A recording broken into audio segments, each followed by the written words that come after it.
Yeah.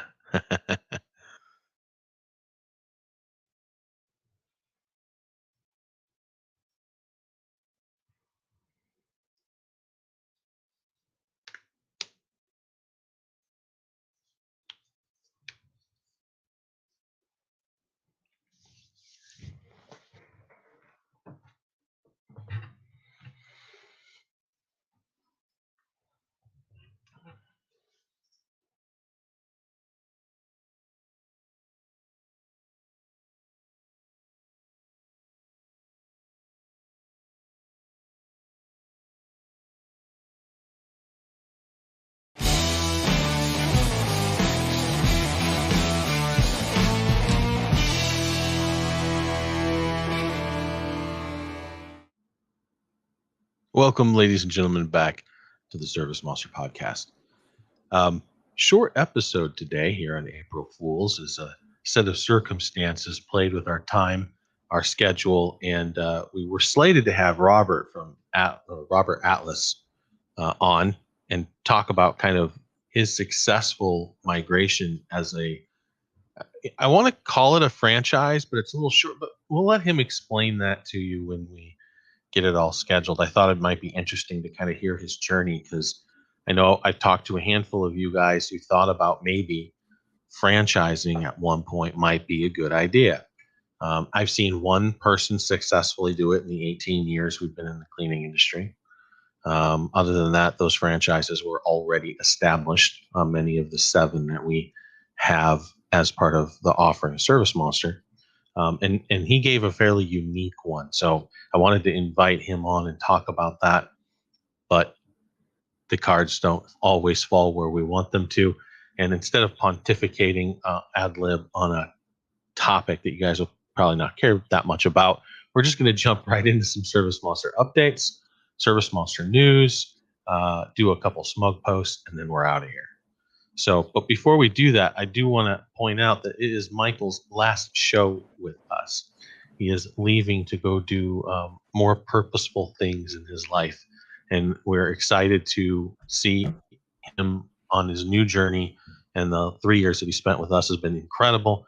Michael was part of the core team within ServiceMonster. He'll be difficult to replace, and I'm sad he's leaving. So, Michael, you want to just say goodbye? Yeah. It's been an honor. It's been fun to be a part of the podcast, and just a part of ServiceMonster. So, not an easy decision by any means, and not something to be taken lightly. But yeah, it's been great, honestly. I podcast, see what you guys are doing on here. So yeah. Well, you will be missed. You're absolutely gonna be missed. Thanks. I'm gonna try not to tear up. I'll miss you guys, of course. We're not gonna miss that spotty internet you have over there, but I know. No, Michael has been a part of some incredible things here, so we're definitely excited where he kind of left us off, right? Like definitely kind of amazing improvements all around. So like Joe says, hard shoes to fill there. So yeah, definitely. On some more kind of maybe enjoyable ServiceMonster news, we did have the release 6.5.6 released on Tuesday. That was March 30th, I think. Sounds right. And there were just a slew of kind of some UI fixes, some bug fixes that we've just been kind of building. And it was originally going to be slated to be part of the big FMS release. And that was just taking a little bit longer than we anticipated there. And we wanted to get some of these fixes out to you guys rather than just kind of bundling them all together. So the FMS self-help is still coming. Again, if you guys haven't been paying attention to some of the previous podcasts, it's just the entire sales process, explaining FMS, and the ability for you guys to edit your own campaigns, create your own campaigns, be able to set up custom fronts. All of that is still coming. But the release itself, 6.5.6, the big thing that we wanted to kind of touch on that I'll go in further depth when we get to the SMUG post here in a sec, but we've made some improvements / changes to the voiding order process. So I'll go into that here in a second. We also got some of the daylight savings time changes in. Seems like every year, no matter what we've done, there's been just a couple of hiccups on that day with the daylight savings time change. So we spent a significant chunk of Aaron, he's the dev in charge of the schedule, of his time over the last week or so was kind of getting those improvements in, and we'll be testing heavily before the time change next year.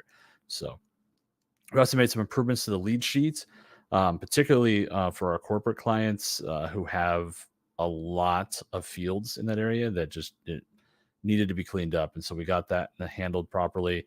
We split out the lead services section. So if you guys are familiar with our web forms, there's a section for services specifically. Then there's a section that's kind of just general notes.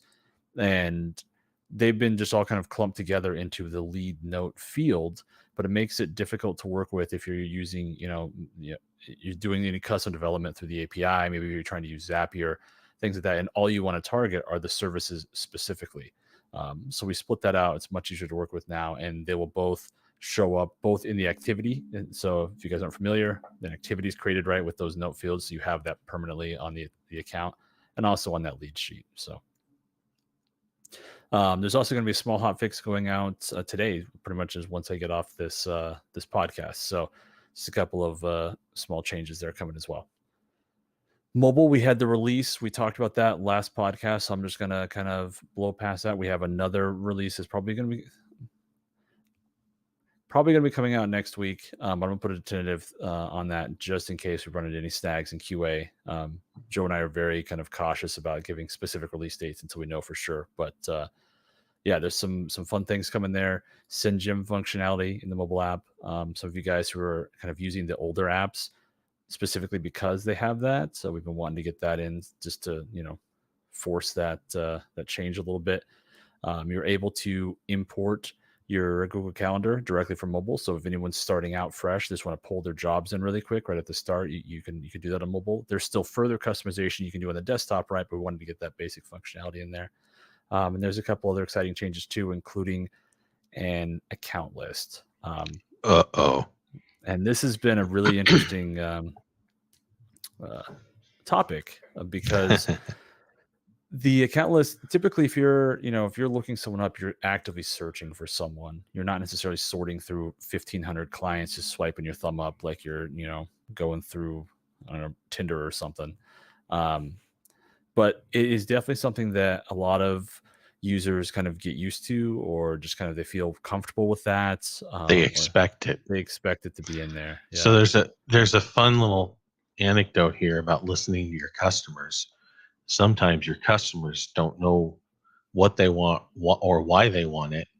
And then a good portion of your customers, perhaps it seems to be an equal amount, wants the exact opposite. And this is a good example.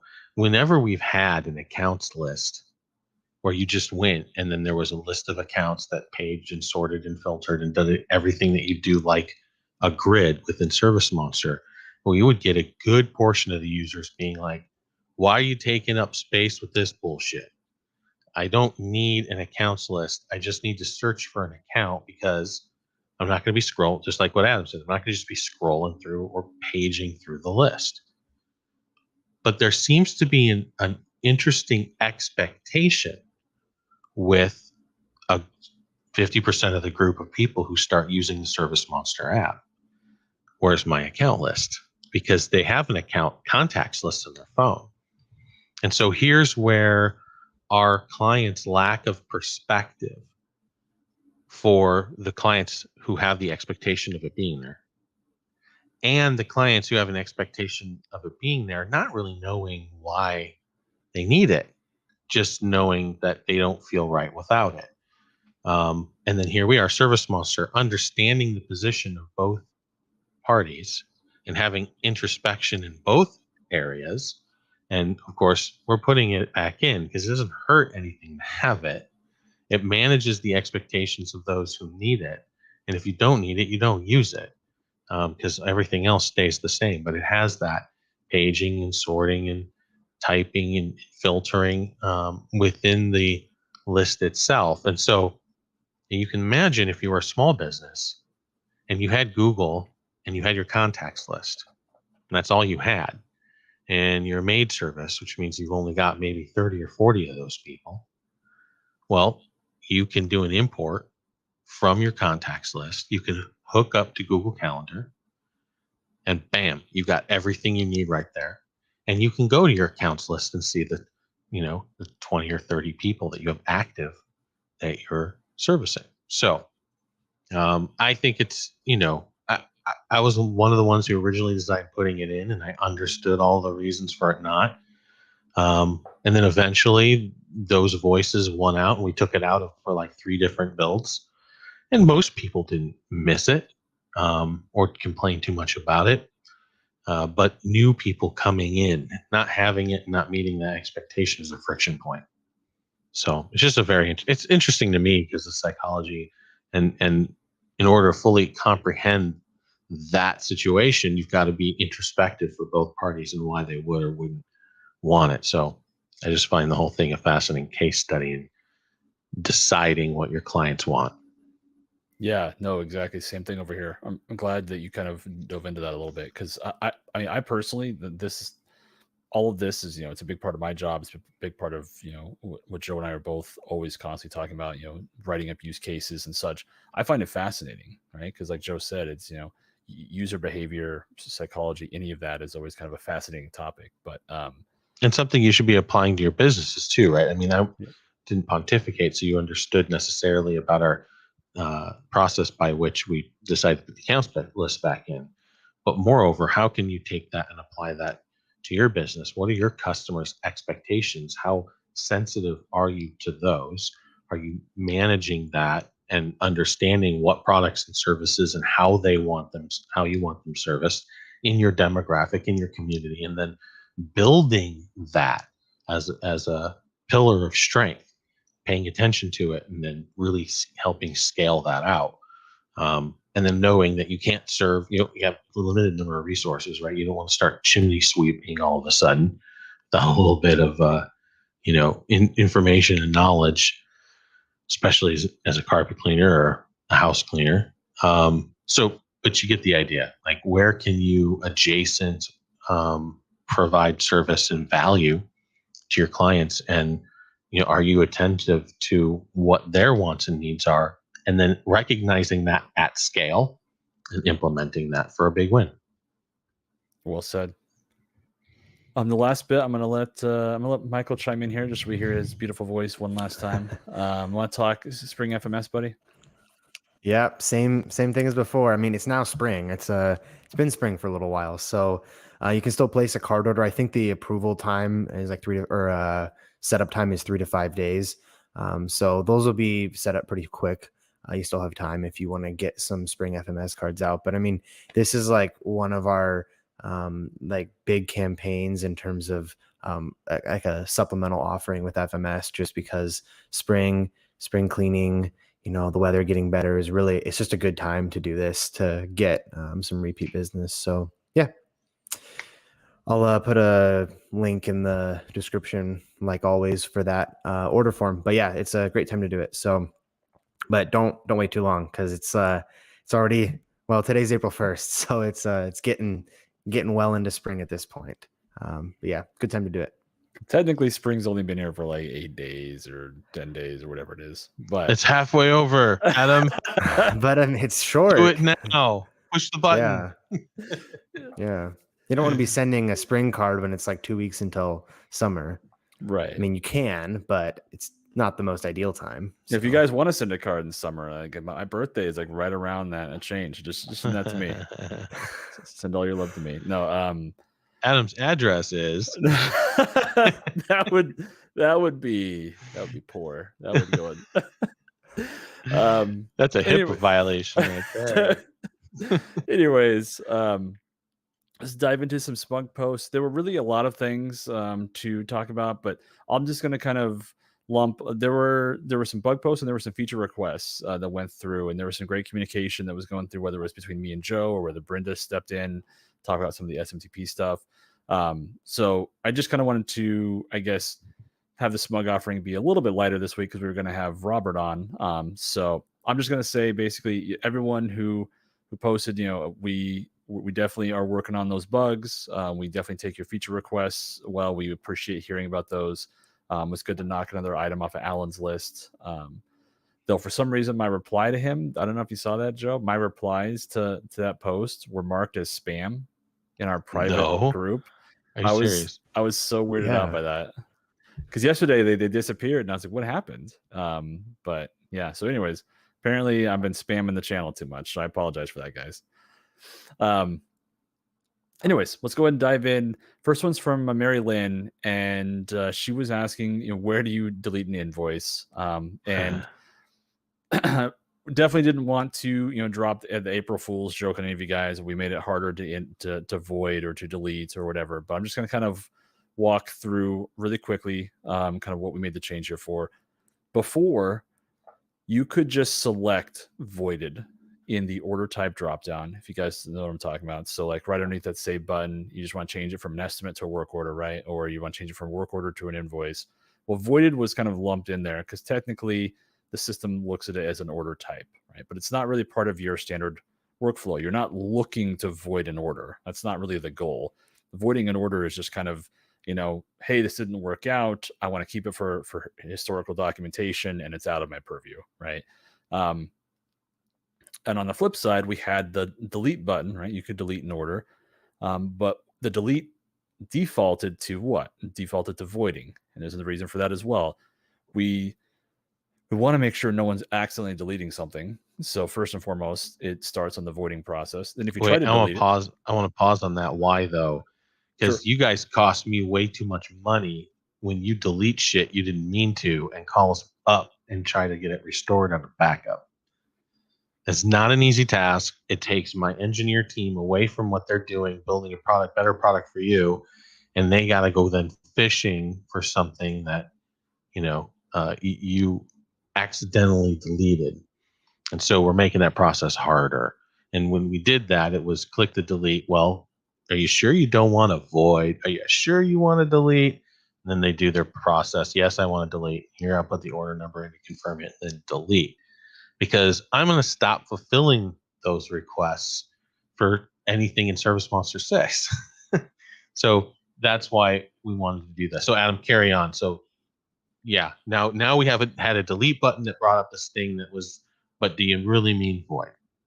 Yeah. And so really the button itself behaves exactly as it did before, right? It's just the way that it works now, it morphs a little bit depending. If you're in the voided state already, then the button says delete because you can't void a voided order, right? It's already good to go. But if it's in any of the other order types, the button is going to show as void order. You can still click that. You can still delete it if that's what your actual action is. And in doing so, we also removed it from the dropdown. And a big reason for this is, again, if you're a longtime user, you might not really, you get used to whatever you're used to, right? But we found that new users, particularly almost everyone that I trained when I was in onboarding, they were really confused at this voided kind of section here. Like, what if I misclick this? Like, why am I doing the order dropdown like this? Shouldn't this just be an action to void the order? And so forth. And so we had a lot of feedback from that. And so we just kind of wanted to make it a clean one path process, right? Sometimes we get in trouble with that. We really want to give you guys as many options as possible. But sometimes if you have too many options when you're starting out, it can just lead to confusion, right? So this will help with your new people too. When you hiring new people, come in, building your company, and they're going to be using ServiceMonster. Absolutely. And the one thing that I will note too, you guys have your processes, and if they work for you, they work for you. That's great. If you want to tell me to shove it, and believe me, that's totally fine. But I would recommend that the vast majority of cases, you don't need to be deleting an order or deleting an account. Mark them inactive. If they're an account, void the order. Having that documentation for historical purposes is great. It's kind of like, I don't know, it was like a year ago, I joked about, don't delete your ex's number, just, write something on there, don't answer, right? Because if you delete the number, they call in, a year later, they're out late at night, and, they give you that, like, oh, I miss you call.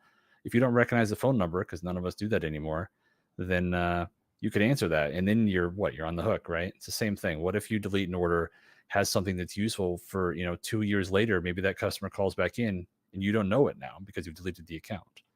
Obviously, if something is duplicated or something like that, or if you made actual typos or you just, things like that, obviously you can delete. But just kind of a potential word of advice, I guess. It's good to have that documentation, even if it, doesn't go anywhere in the future. The next one came from Matt, was asking about scheduling multiple appointments for the same order. And this comes up time to time. We're actually close to improving this as well. There's going to be something we'll keep kind of under wraps, but there's some exciting news coming out over the summer here for you guys on the schedule. But there are multiple ways you can schedule, multiple appointments, whether it's literally just scheduling the same day, but on multiple routes. Maybe it's a large project, right? You're taking a couple of trucks there, or maybe it's going to be a project that's going to take a couple of days and you're scheduling, John to be out there Thursday and Friday. If you just want to go through the order itself, you're used to, bumping things to the on deck and drag and drop. You can repeat that process. So basically, once you've scheduled an appointment, you can go back into that order. When there's a very fast process using the sidebar or the hover when you're over that appointment card, just jump back into the order, hit that schedule button again. That'll bump a second appointment to the on deck, and you just repeat the process. The other thing you can do, though, is if you know that this is going to be a multi-day appointment ahead of time, you can just use the quick add, and from the quick add, you can schedule as many appointments as you need in that process. So, I think at one time we were testing, we had 25 appointments for one, which made me kind of laugh a little bit. But you can handle it that way, and that's something that we're going to be looking at improving directly from the schedule as well to give you guys a little bit more control there. But so if you have any questions on that, feel free to reach out to support and just tell them that, hey, Adam was talking about multi-day stuff on the podcast. Help me out. And they'll show you how that's done lickety split. Lickety split. I feel like I'm dating myself saying lickety split. Do people say that anymore? Is that a thing? I think my parents say it, so okay. That doesn't help you much. All I hear is Eminem's rap lyric at the end of 8 Mile. Yeah. see, I mean, Eminem's still relevant, so I'm still hip. That movie was quite a long time ago, though. Well, anyways, moving on to the final SMUG post was from Mike here. He was trying to get his techs on the new mobile app, and he mentioned that they missed being able to see their total sales and upsell for the day. If you guys aren't familiar with what he's talking about, the technician view, right, shows kind of what they've been working on today, what their total sales for that day, and if they've had upsales, what their commission might be, and so forth. And it led to a great discussion because basically he had one of his technicians was listed as a super technician. If you're not familiar, we have various security rules, I should say security roles, which have a list of rules that they're able to do throughout either the mobile app or desktop if they're allowed onto desktop. And we have a couple different variations for technicians. The super technician is basically considered, a lead tech, maybe a sales guy, someone who needs to have access to more things within the app itself to be able to be scheduling, updating, view everything, potentially dispatching, all of those roles, so to speak. And so they have a much more robust app. It's sort of like a slightly trimmed down version of the manager side of the app. And so that's why his particular technician was not seeing things pertaining to him, because he was listed as that. And we're going to look into if we can improve that at all, maybe something specifically for the tech still in that state. But we have other security roles such as technician plus, technician, or laborer if they were super bare bones. And those all have the old kind of technician dashboard. They're only going to see things that are assigned to them. And depending on which level you have, they'll have access to other things throughout the app. So, Michael, I just want to make a note. We'll just make sure we get a listing of our help article that shows what those different security roles offer. You guys can look through that, and maybe you have something that might work better for your techs or something on that nature. So,